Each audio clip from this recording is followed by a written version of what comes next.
How to fix Intune Company Portal app not working. The very first thing you want to do is to head over to App Store. In the search bar, search for Company Portal. Head over to the app. Over here, instead of open, if it shows the option of update, then your application is not up to date. And it might be one of the reasons that you are facing this issue.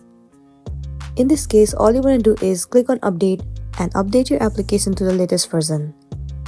Once the application is up to date, now the next thing you want to do is head over to the settings of your device. Move into General. Head over to iPhone Storage. In here, proceed to the application Company Portal. The option of Offload app will be available to you. All you want to do is click on it. And once again click on Offload app.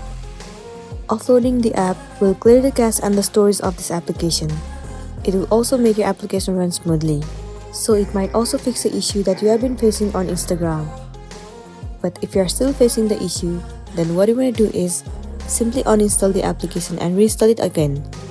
Reinstalling the application will definitely fix the issue, and then you'll be good to go. So that's all for today, and this is simply how you can fix Intune Company Portal app not working. Make sure to smash the like button and consider subscribing if you found this video helpful. We'll see you in the next one.